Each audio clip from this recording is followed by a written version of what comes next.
somebody had walked up to me and was basically saying, "You look so tense. Why do you look so tense when you say you're peaceful?" And so it actually opened up my eyes because it made me think about, all the times where I would do things and I didn't feel at peace, even though I should enjoy the process.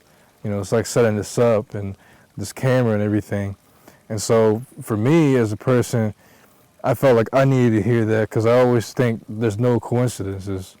I manifested this event, and I feel like because of that, I look at, okay, well, it's true, because the day prior, a friend of mine took a picture of me and was like, "Yo, Alex, you look so tense. Like, why?" And it caught me off guard because I'm not used to people taking pictures of me, and I love my photos being taken, but I was just going through some things I didn't understand, and so I took it with me, and I just needed some time to process all of this. And so from that place, I kind of was just thinking to myself, well, if you can walk away and absorb people's energy giving you a hard time, which is what I went through, and you walk away with it, who's really winning? They are. They inject you with some type of poison, and you walk away, and you carry that trauma, you carry certain things and that pain.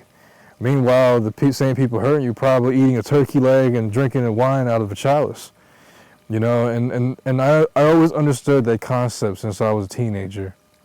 And I just decided to, figure out a way to go within and just really, pull out the weeds, the root of the situation, the struggles that I've had.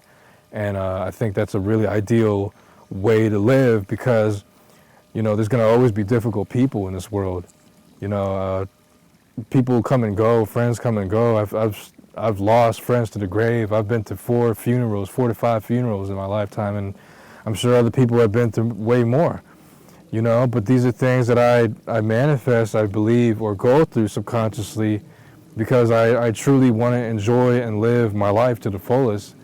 And in order to live my life to the fullest, sometimes you gotta go through things that catapult you to the top, but it starts at the bottom just to bring you back up, Never had that type of analogy before.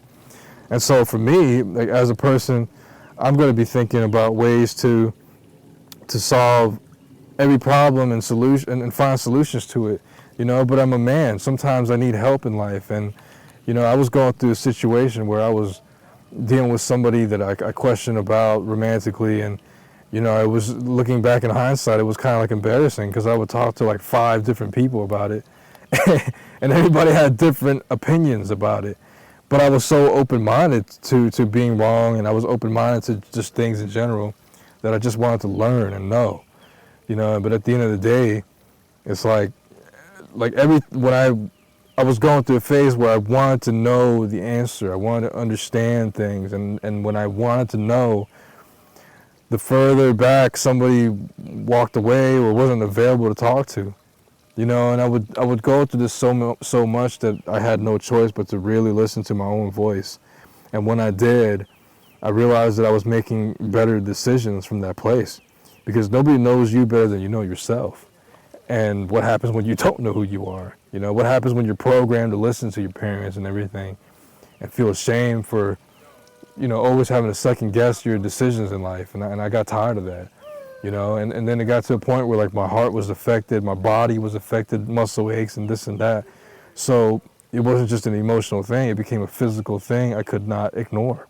And then it just made me want to make better decisions and choices, get enough sleep and all of that.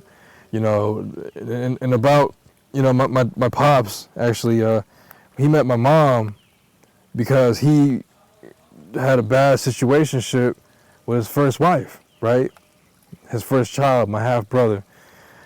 And he had just so happened to have a friend all the way in the East Coast in Connecticut near New York.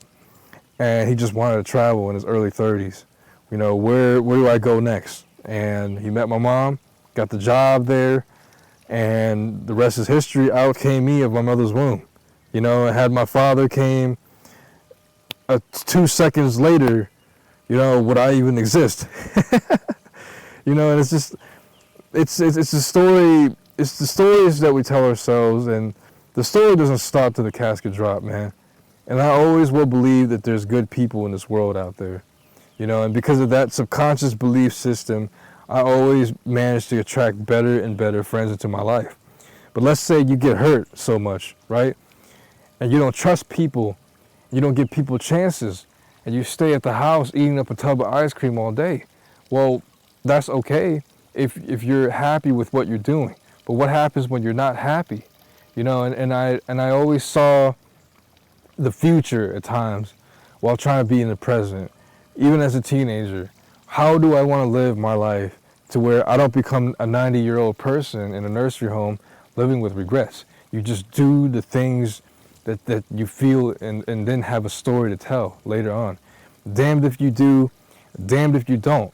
You know what I mean? But it's better than asking what if.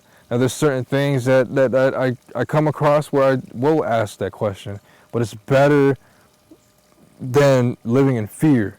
And it's best to try it out and see what happens than not. And that's the life that I've chosen to live.